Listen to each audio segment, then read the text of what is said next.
शीतोष्ण सुख दुःखदा आगमापायिनो नित्या तां तितिक्षस्व भारत तां तितिक्षस्व भारत।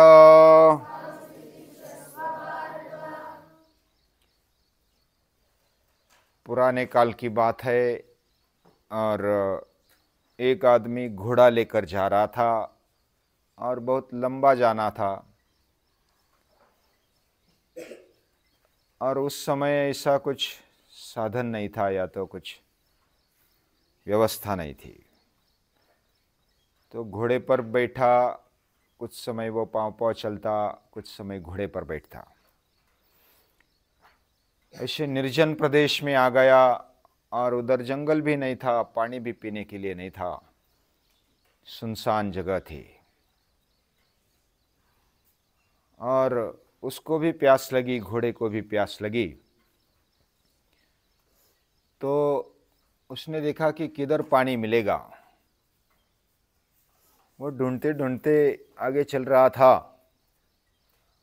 तो एक किसान, वह पुराने काल में बैल से मोट चलाते थे। मोट अभी पता नहीं होगी आपको भी, यानी बैलों से कुएं में से जैसे डब्बा भरा जाता है वैसे कुछ ऐसा चमड़े का कोई एक साधन था और वो डूब जाता, उसकी बैग भर जाती, फिर वो बड़ी बैग रहती और वो पानी से भर करके बैलों से रस्सी से ऊपर लाते और वो खाली करते, फिर नीचे जाते, फिर एक एक ऐसी बैग भर के ऊपर लाते। तो उसको मोट बोलते हैं मराठी में। तो वो ऐसा उसका काम चल रहा था। तो उसको अच्छा लगा कि इधर पानी मिलेगा। तो वो घोड़े वाला उधर नज़दीक जाता है और वो पानी जिधर पड़ता था उधर से तुरंत बह जाता था आगे और वो खेत में चला जाता था और बीच में थोड़ा गैप पड़ जाता था क्योंकि पानी लाने के लिए कुआं ज़्यादा गहरा था तो थोड़ा गैप पड़ जाता, फिर पानी भर के लाते, तब पानी आता और तुरंत वो बह जाता। तो घोड़े को जब पानी पीने के लिए बुलाया, उधर नज़दीक लाया, तो वो मोट का और बैलों की रस्सी का और वो चक्र रहता है ना, उसका आवाज़ आने लगा। कोई कोई कोई कोई ऐसा आवाज़ आने लगा तो घोड़ा डरने लगा उस आवाज़ को। उसको प्यास भी लगी थी लेकिन वो आवाज़ के डर के कारण वो पीछे भाग रहा था और वो घोड़े वाला उसको आगे ले जा रहा था। तो घोड़े वाला क्या बोलता है किसान को, अरे ये आवाज़ बंद कर देना। तो किसान बोलता है ऐसे कैसे होगा, तुम्हें पानी पीना है ना, पानी पीना है तो आवाज़ आएगा, क्योंकि बिना खींचे बिना बैल चलाए वो पानी कैसे ऊपर आएगा। और ऊपर आते समय जो चक्र घूमेगा, नीचे जाते समय जो चक्र घूमेगा तो आवाज़ आएगा। तो ये दोनों साथ नहीं हो सकता, पानी भी पीने के लिए चाहिए और आवाज़ भी नहीं आनी चाहिए, ऐसा कैसा होगा। तो वो जो घोड़े वाला था वो बोला कि हाँ ये भी बात बराबर है। लेकिन फिर थोड़ी देर के लिए रुका, उधर घोड़े को भी थोड़ी आदत हो गई, उसको लगा कि ये तो इस चक्र की आवाज़ होगी, तो पानी पी लिया। अभी कहने का मतलब क्या है, जो पानी भी पीना है, आवाज़ भी नहीं आनी चाहिए। हमें जीना भी है, भूख भी लगती है, प्यास भी लगती है, खेल भी खेलना है, लेकिन कुछ भी तकलीफ नहीं होनी चाहिए। तो ऐसे कैसे होगा। हमें पढ़ाई भी करनी है, बड़ा भी बनना है, लेकिन सुबह नहीं उठना है, आराम करना है, आलस्य आता है, कंटाल आता है, सोना भी है और अभ्यास भी करना है, बड़ा भी बनना है, मेहनत भी करनी है, तगड़ा भी बनना है। ये दोनों एक साथ में संभव नहीं होता। तो जब जीना है तो जीने में सुख दुख आएगा। जीवन में सुख दुख आता ही है। मैं जब तत्वज्ञान विद्यापीठ में गया, यानी 3-3.5 साल लोनारवाड़ी भाव सौरभ में पढ़ा, उसके बाद 3 साल अहमदाबाद में गुजरात में पढ़ा भावनगर में, और फिर 1 साल तत्वज्ञान विद्यापीठ ठाणा में मुंबई के नज़दीक उधर पढ़ा 1 साल। तो उधर पहली बार जब गया विद्यापीठ में तो मच्छर तो बहुत थे, यानी हर रोज मच्छर और बड़े बड़े मच्छर, लेकिन उसका तो उपाय ढूंढ लिया। मच्छरदानी लेने के लिए लाने के लिए बोला था तो मच्छरदानी लगा दी, और मच्छरदानी लगाने के साथ साथ उसका प्रश्न तो मिट गया।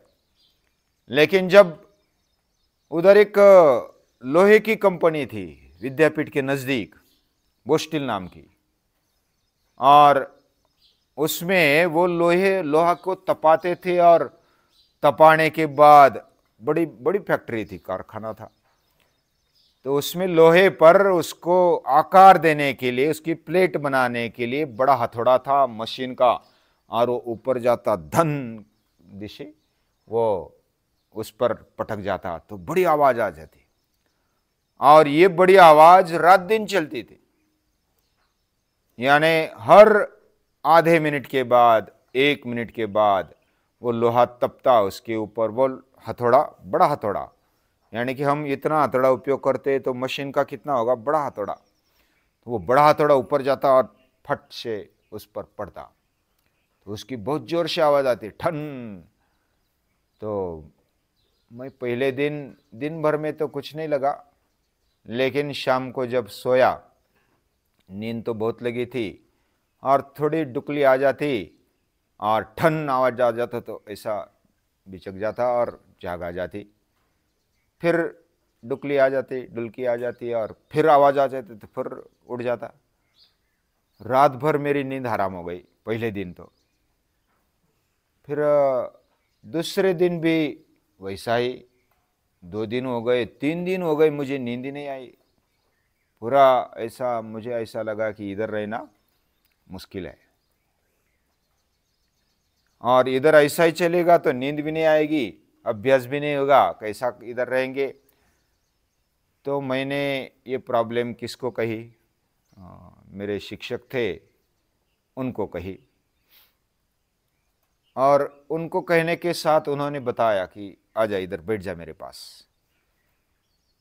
अभी ये आवाज़ तो हम बंद नहीं कर सकते क्योंकि वो कंपनी है और उनकी मालकी की ज़मीन है, उनका कारखाना है, तो उनका आवाज़ तो आएगा ही, और हमें रहना भी है, तुझे अभ्यास भी करना है, मेहनत भी करनी है, इधर रहना भी है, तेरे माता पिता की क्या इच्छा है। तो उन्होंने कहा कि ये जो आवाज़ आ रही ना उसको संगीत समझो, हाँ हमारे लिए वाद्य बज रहा है, और ऐसा समझकर बस आवाज आ रही तो अच्छा संगीत बज रहा है, बीच बीच में घंटा बज रही है ऐसा समझो और सो जाओ। उन्होंने उपाय सहन करने का बताया, और मैंने बस, दूसरा चारा भी नहीं था, क्या करेंगे, तो मैंने वैसा ही सोचा कि ठीक है चलो। लेकिन चौथे दिन मुझे फिर ऐसा विचार बदला सिर्फ मन में, तो नींद आने लगी। नींद आने लगी तो अभी 3 दिन का सोया नहीं था, और चौथे दिन तो विचार भी बदला और नींद भी आने लगी। फिर 5-6 दिन हो गए, फिर कंपनी में कुछ छुट्टी थी तो वो ठन ठन आवाज़ बंद हुई, फिर मुझे नींद नहीं आने लगी, या तो उसको आदत पड़ गई थी, ठन आवाज़ आ जाता तो अच्छा लग जाता, संगीत बज जाता, और अभी आवाज़ बंद हुई तो अभी जाग आने लगी। ऐसा मन हमारा विचित्र है, जो आदत लग जाती है तो बस उसके पीछे लग जाता है। तो गीता क्या कहती है, मात्रा स्पर्शास्तु कौन्तेय शीतोष्ण सुख दुखदा। मात्रा स्पर्श, मात्रा यानी हमारी इंद्रिय का आवाज किधर आती है, कान में आती है ना, और कान में आवाज आ गई और हमें तकलीफ हो गई, या तो संगीत बज गया तो हमें आनंद हो गया। यानी मात्रा स्पर्शा, इंद्रियों के द्वारा जो विषय का या तो जो भी सुख दुख का अनुभव होता है वो हमारे अनुकूल लगता है। मन के अनुकूल अगर हम समझते हैं तो वो सुख लगता है, और प्रतिकूल समझते हैं तो दुख लगता है। और इस समय क्या विचार करना चाहिए? हमें जीवन में जीना है तो सुख दुख आएगा ही, उसके सिवा ये जीवन नहीं है। तो गीता माता बताती है ये इंद्रियों को और हमारा जो शरीर है उसका और विषय का संबंध आता है, और उसके अनुकूल प्रतिकूल सुख दुख लगता है। उसमें क्या करना? मात्रा स्पर्शास्तु कौन्तेय शीतोष्ण सुख दुखदा आगमापाइनो, ये तो आने वाला है, जाने वाला है। यानी आवाज आएगी या तो बंद भी होगी। तो ये हमारे हाथ में है क्या? कुछ बातें हमारे हाथ में होती है, लेकिन सहन करना तो हमारे हाथ में है। उसको किस दृष्टि से लेना ये हमारे हाथ में है। कौन से दृष्टिकोण से हम सामने वाले को लेते, आवाज को लेते। पहले 3 दिन मुझे आवाज बहुत ही खराब लग रही थी, इसके कारण नींद हराम हो गई, लेकिन बाद में ऐसा लगने लगा कि ये आवाज मुझे नींद दे रही है। जैसे कोई लोरी बोलता है, कोई आवाज करता है, संगीत बजाता है, तो ऐसा लगने लगा था। तो हम क्या समझते हैं? हम अपने मन में, बुद्धि में क्या विचार करते, किस दृष्टिकोण से उसको देखते हैं, ये हमारे हाथ में। हमारे हाथ में दृष्टिकोण है। आगमापायिनो नित्या, ये अनित्य है।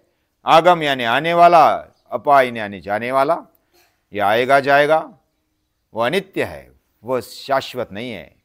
ताम तितिक्षस्व भारत, उसको तो, ये तो शरीर के लिए, इंद्रियों के लिए बात है, मेरे लिए कुछ है क्या? ऐसा समझ के ताम तितिक्षस्व, उसको सहन कर ले और आगे बढ़ जा। ये सीधी सादी बात गीता कहती है। हमारे जीने का बहुत ही बढ़िया नुस्खा गीता माता बताती है। जीवन में ऐसा ही होता है, कभी बहुत बड़ा सुख आएगा, स्वर्ग मिलेगा, ऐसी भ्रामक कल्पना में भारतीय संस्कृति या तो गीता माता नहीं रहती। सुख आएगा, दुख आएगा, उसमें स्थिर रहना हमारा दृष्टिकोण है। यानी हमारे मन में हम कौन से विचार से उसको स्वीकारते हैं, यह महत्वपूर्ण है। ऐसे विचार देने वाले एक एक विचार हम हर रोज लेते हैं और उसको समझते हैं, अपने जीवन के बारे में समझते हैं। इस जीवन को समझकर जीना बहुत आनंद आता है। जो जैसा है वैसा स्वीकारना और आनंद से जीना, प्रसन्नता से जीना, और उसमें अच्छा क्या है उसको लेना। अच्छी अच्छी बातें लेने के लिए तो जीवन है, उसमें बड़े गड्ढे आएंगे, कभी पहाड़ आएंगे, कभी खाई आएंगी, लेकिन हमें कैसा चलना, किस प्रकार उसमें बरकरार रहना और अच्छा बने रहना, अच्छा पाना, अच्छा अभ्यास करना, बड़ा बनना, ये हमारे हाथ में है। और कोई भी बड़ा बना तो उसमें उसके जीवन में क्या संकट नहीं थे क्या? उसके जीवन में सुख दुख नहीं थे। राम और कृष्ण बड़े बड़े हो गए, उनके जीवन में संकट नहीं थे, वो तो हमारे से ज्यादा संकट है। तो उनका विचार करते हुए हम हर रोज कुछ ना कुछ उनसे सीखते हैं और उनको नमस्कार करते हैं।